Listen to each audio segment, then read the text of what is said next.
Jokowi ini memang agak menekan ya, memaksa Sri Mulyani untuk mencarikan pos anggaran, menyediakan uang agar bansos ini bisa ada begitu. 5% dari setiap KL. 5% dari setiap KL. Sri Mulyani itu mengatakan bahwa ini sudah di ambang batas moralitas saya. Penolakan itu disampaikan Risma langsung di rapat terbatas yang dihadiri presiden. Di situ ada Menkeu, lalu ada kepala Badan Pangan, semuanya lah di situ. Nah, sejak saat itu Risma tidak pernah dilibatkan dalam ratas-ratas yang membahas soal bantuan sosial maupun bantuan pangan. Sekarang di kedua Sri Kandi kita ini, Bu Risma dan Bu Sri Mulyani dekat sekali dengan Ketua Umum PDIP. Intinya Bu Megawati bilang jangan mundur. Halo Bacotos, balik lagi di Bacotin di tayangan kali ini. Selamat siang, selamat sore, selamat apapun kalian lagi nonton tayangan kali ini ya. Kembali lagi sama kita di sini dan kali ini kita akan bahas tentang tadi kita berdua nonton tayangan dari Tempo, program Bocor Halus ya, yang membahas tentang bantuan bansos ya, bansos. Yang katanya pada intinya diakalin supaya bansos ini lebih kepada untuk paslon tertentu, sehingga Menteri Sosial Bu Risma tidak bisa berkutik karena sudah diambil alih gitu ya. Sudah diambil alih sehingga Bu Risma tidak dilibatkan lagi dalam rapat terbatas yang berhubungan dengan bantuan sosial gitu Pak Rizal. Tadi kita sama-sama nonton ya. Betul. Dari kita mereaksi dari videonya Tempo ya, Bocor Halus. Pak Rizal, tanggapan tentang tanggapan saya ya mungkin ya ini yang selalu saya takutkan ya. Ketika presiden yang sedang dan masih menjabat itu menggunakan alat negara atau fasilitas negara untuk mendukung salah satu paslon, dan tentunya ini sangat berimbas yang tidak baik, contoh yang tidak baik, dan bisa mencederai kenetralan dari kalau menurut saya sih bukan lagi mencederai kenetralan, kan sekarang udah jelas, bisa lihat di pernyataannya beliau. Betul, sudah jelas. Awalnya bilang netral. Nah itu awalnya bilang presiden itu harus netral, kok sekarang boleh berkampanye, boleh berpihak gitu ya. So ya itu juga ya memang jadi sebuah entah itu problematika atau pelin-pelan atau inkonsistensi ya dari dari pernyataan beliau gitu. Jadi memang betul ya, yang kita harus pegang utamanya dari seorang pemimpin itu adalah omongannya yang harus pegang. Karena kembali lagi ini adalah pemerintahan yang demokrasi, bukan yang sifatnya seperti zaman-zaman dahulu tuh kerajaan, dinasti. Kita nggak gitu. Iya. Jadi that's why presiden harus menunjukkan sikap kenetralannya seharusnya seperti itu. Tapi kan memang Bacotos juga mungkin sudah tahu ya, memang ada undang-undangnya. Sampai kan presiden juga memberikan tuh dia dengan dia cetak dengan besar itu ya, undang-undang kalau presiden boleh berkampanye kan. Jadi ya setiap menurut undang-undang memang presiden boleh berkampanye, tapi di sini kan juga di undang-undang itu ambigu. Apakah kampanye presiden ini adalah kampanye yang ketika dia untuk maju kedua kalinya? Ya, tapi kalau misalnya atau kan ambigu atau kembali lagi salah satu yang dia keberpihakan dia gitu. Dan kembali lagi yang orang soroti adalah yang dia dukung ini anaknya. Ya kan? Itu sebenarnya masalahnya. Kalau misalkan seorang presiden mendukung salah satu paslon ini yang tidak ada hubungan apapun itu, keterikatan apapun itu ya it's fine gitu loh. Tapi kembali lagi anaknya gitu loh. Itu yang orang soroti gitu. Nah, terjadi kan ketakutan yang selama ini. Jadi ya sebagai contohnya yang Bu Sri Mulyani Menteri Keuangan juga sudah memberikan seperti isyarat akan mundur seperti Mahfud MD sebagai Menko Polhukam ya, yang sudah mundur. Kalau Mahfud MD mundur dia punya ini yang jelas karena dia mencalonkan. Iya. Dan itu sikap. Dia harus supposed to be seperti itu. Lalu ada beberapa yang juga diisukan akan mundur dari kabinet, terutama adalah menteri-menteri yang dari asalnya bukan dari parpol, para profesional kayak Sri Mulyani dan banyak gitu ya. Nah, juga seperti yang tadi dibilang yang kita tonton dari tayangannya Tempo itu Bu Risma nggak berkutik karena sudah tidak dilibatkan di rapat-rapat. Bahkan beliau juga pada saat itu hadir di rapat, ada satu rapat gitu yang dia bilang nggak bisa gitu. Ini nggak bisa karena bansos ini untuk kepentingan sampai sekian jangka waktu gitu. Tetapi dari istana untuk dipercepat gitu kan. Jadi bansos itu yang tadinya keluarnya biasanya di Maret dan dipercepat di Januari. Itu menurut Tempo isunya itu sudah mulai dari Oktober. Dan awal bansos ini kan datanya itu kan ya wajar dari Kementerian Sosial. Ya wajar, nah ini kan bantuan sosial ya, datanya harusnya dari Kementerian Sosial. Tetapi saat ini sudah tidak dipakai, sudah tidak dipakai lagi dari Kementerian Sosial, tapi Kementerian PMK ya. Yang selisihnya itu 8%. Wah. Yang selisihnya 8% ya, dan kita tahu berapa banyak 8% itu ya. Nah ini di push untuk Januari ini, dari Januari ini gitu, dari Desember Januari sampai tanggal 14 di hari Valentine gitu. So budgeters, gimana pendapat kalian? Silakan kalian tulis di kolom komentar. Sebelum itu kalian skrip dulu, baru kalian boleh tulis di kolom komentar yang ada di bawah ini gitu ya. Bagaimana dengan yang terjadi di pemerintahan demokrasi kita pada saat ini? Apa pendapat kalian sehingga seorang menteri sosial tidak berkutik, isyarat-isyarat akan mundur? Mungkin keinginan untuk mundur itu ada dari Menteri Keuangan, karena beliau sudah merencanakan tentu dengan jangka waktu yang tertentu ya. Iya, gimana nggak mundur? Karena informasi yang kita dapatkan itu adalah Jokowi ini agak memaksa Ibu Sri Mulyani untuk mencari anggaran. Ya kan? Ya. Dari informasi yang kita dapat dari Tempo yang tadi kita nonton di programnya Tempo Putar Halus, bahwa di setiap kementerian Pak Presiden kita menurut, sekali lagi ini menurut Tempo, meminta untuk di setiap kementerian disisihkan 5% dari setiap kementerian. Wow. 5% dari setiap kementerian untuk dijadikan bansos gitu. Dan kita tahu bansos ini ada beberapa mungkin yang bisa ada kita lihat di sini, nanti kita taruh ini dari Bulog ya, beras dari Bulog nih, ini Bulog lah. Bulog yang diganti. Ini ada gambarnya. Yang ada gambarnya. Diganti Bulog. Jadi gambar. Bulog kan tetap ada. Bulognya ada. Bulog tetap ada, tapi ada gambar. Ada gambarnya. Oke. Yang ini agak gimana ya? Ini baca terus. Kita harus tahu ya. Bantuan sosial itu bukan bantuan dari presiden, bukan bantuan dari menteri, bukan bantuan dari pemerintah. Nah ini yang saya katakan, itu bantuan dari pajak kita. Benar. Pajak lo semua. Benar. Pajak kita semua ini.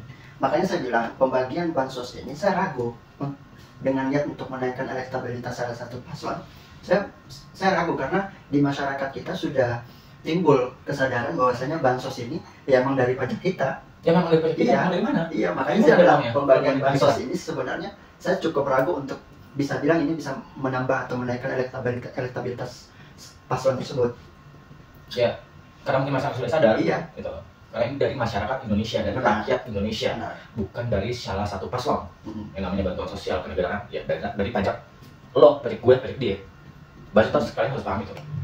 Dan soalnya ya, apa kalian setuju kalau uang kita, ya, kita mau makan ada pajak, kita ngontrak ada pajak, kita beli rokok ada pajak, kita beli jam ada pajak, apapun kita dipajakin gitu ya. Kita makan ada pajak, ya. Itu uang siapa? Itu uang kita. Apakah kita rela ketika uang kita digunakan untuk mencoba-coba mendongkrak elektabilitas salah satu paslon? Apakah kalian rela? Kalau kalian rela, silakan tulis di kolom komentar di bawah ini. Tapi sumber betul ya, itu dia. Kalau menurut saya, kalau ditanya apakah rela dan tidak rela, ya saya jelas menjawab tidak rela, karena itu jelas-jelas uang rakyat. Ya. Dan di Indonesia ini banyak sekali permasalahan, utamanya di soal taraf kemiskinan ya, yang perlu diperhatikan. Jadi sangat tidak etis ketika misalkan bansos tersebut hanya untuk digunakan kepentingan salah satu daripada paslon tersebut. Jadi kesan yang dibuat gini, bantuan sosial, ya, bantuan sosial, yang which itu adalah uang kita, ingat, bantuan sosial itu adalah uang kita dari mana? Dari hasil pajak. Ya. Lalu disalahgunakan untuk coba-coba menaikkan elektabilitas salah satu paslon. Gue sih nggak rela banget. Nanti ada suara, gitu. Coba. Jadi total nggak ada suara, gitu. Dari itu kan. Ya. Nah ini juga oke kita untuk masalah bansos kita harap bansos sudah cukup ngerti ya. Nah ini ada salah satu juga yang cukup menarik. Kalau misalkan nih ya di internal yang kita nonton tadi ya dari Tempo, sekali lagi ini informasi yang kita dapat dari Tempo, pengennya satu putaran, ya kan, pasangan calon dari 02 yaitu adalah Prabowo dan Gibran, pengennya satu putaran. Tetapi dari survei baik yang mereka lakukan internal yang tidak dipublis ke masyarakat ataupun dari yang lain-lainnya masih tidak menunjukkan 50% bersatu. Masih di bawah ya? Masih tidak menunjukkan 50% bersatu. Berarti ini sama saja kalau kita lihat pemilu yang lalu dengan suaranya Pak Prabowo saja, baik itu di tahun 2014 atau 2019 yang 40 sekian, 44, 45 sekian kan. Sekarang dengan diadakannya Gibran sebagai calon wakil presiden, tidak nambah. Kok nggak nambah gitu. Jadi mungkin di sini ada sedikit kegemesan gitu ya dari ininya, ya kok nggak nambah gitu. Ya sebenarnya percuma juga ya nggak sih. Mendingan kalau if I were jadi Prabowo, gue jalan sendiri aja gitu. Ya nggak bisa lah. Nggak bisa. Kalau dengan elektabilitas seperti ini, gunanya apa? Nggak, karena mungkin apa Prabowo berpikir adalah ini kesempatan terakhir dia, jadi dia harus mencoba apapun itu. Ya, jadi ya, dan dia melihat mungkin keberhasilan Pak Jokowi ya dari kemarin, dari tahun-tahun kemarin. Dan dia belajar. Dan itu bagus. Iya, dan dia belajar. Dan dia membuka hati untuk menerima. Saya rasa itu ya bisa dibilang bagus gitu. Tapi saya gedek nih sama Gibran sebenarnya. Anda gedek dengan Gibran karena?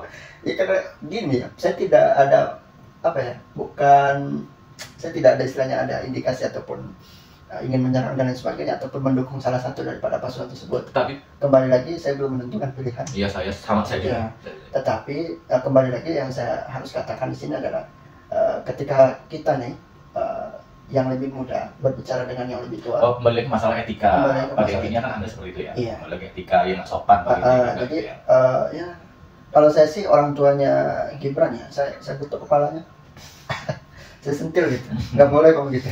Kurang ajar kau. Iya, maksudnya kayak ya mungkin ini lebih kayak sedikit lebih mungkin penggunaan bahasa atau intonasi nada bicara dan lain sebagainya. Gestur.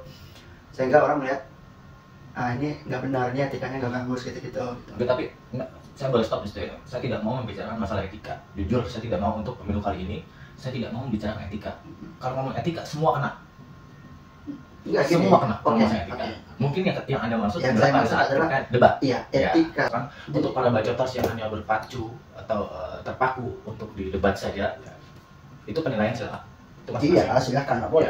Boleh. Itu masing-masing. Boleh. Tapi itu yang seperti saya berbicara adalah yang saya pengen jelaskan adalah ketika misalkan saya yang belum menentukan pilihan. Ya. Sama bacoters sebenarnya kado. Bacoters both of us ini masih belum menentukan pilihan dan kita tidak terafiliasi oleh paslon manapun, ya. Hanya berbicara secara personal ya. Secara saya sebagai Prabowo dan sebagai Bidadari. Itu.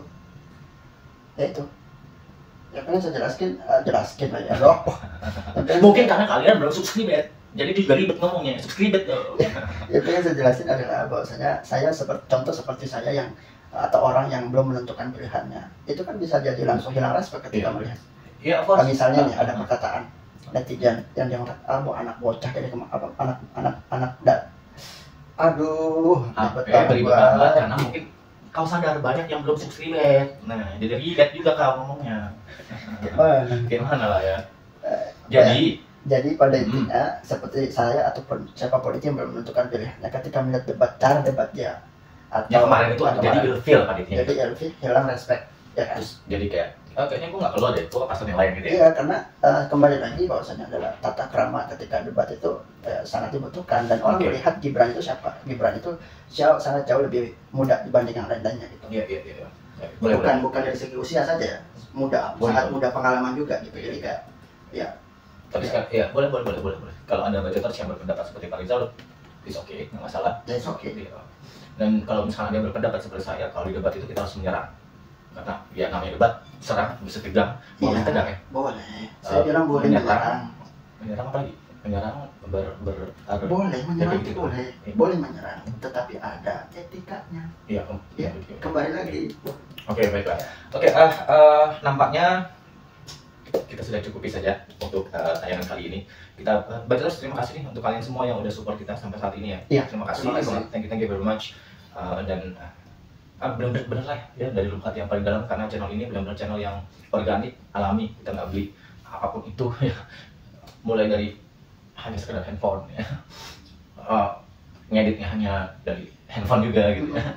Tapi berkembang saya ini, terima kasih sekali yang sudah support dan ya, support kami terus. Jangan lupa untuk subscribe, comment, like, and share. Boom. Kalau gitu, thank you for watching this episode, para waiter sekalian. Terima kasih. Intinya apa? Intinya apa? Tidak perlu, kita ngebacot aja kan. Di sini kita ngebacot aja. Mau kita closing statement, ada nggak closing statement kan ngebacot. Saya pengen menanggapinya aja ya. Soal sikap Sri Mulyani, Ibu Sri Mulyani, yang digadang-gadang akan mundur. Ya, itu adalah sikap yang sudah benar. Ya. Kemudian Bu Risma sebagai Menteri Sosial juga sudah itu ada kemunduran. Ketika mereka ini mundur, ya itu sudah salah satu sikap yang betul. Ya, tapi bahwasanya ketika kamu memberikan saya amanah untuk mengatur ini dan itu, ya kamu harus mempercayai saya.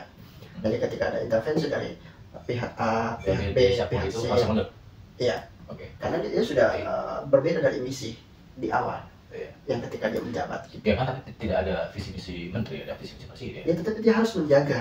Iya, tapi sekali lagi, ya sebagai informasi, sekali lagi kedua serikandi kita ini, Bu Risma dan Bu Sri Mulyani dekat sekali dengan Ketua Umum PDIP, Ibu Megawati Soekarno Putri. Mereka ini apalagi ini Bu Risma. Dan menurut Anda? Bukan dari Tempo tadi yang Tempo itu, mereka sangat dekat dengan Ketua Umum PDIP yang pada intinya Bu Megawati bilang jangan mundur, kerjakan tugas kamu sampai jabatan kamu habis selesai. Gitu. Jadi ya ini kembali lagi terserah kepada dua serikandi tersebut ya. Iya, betul. Ya, walaupun ada himbauan untuk jangan mundur, ya gitu. Oke, visitors, gitulah closing statement dari kita yang sebenarnya nggak terlalu closing statement ya, tapi ya itu seperti itu. Sekali lagi benar-benar from the bottom of our heart, we really want to say a bunch of thank you for supporting us sampai saat ini. Oke, kalau gitu ya, saya Gibran Oto. Saya Rizal. Bye.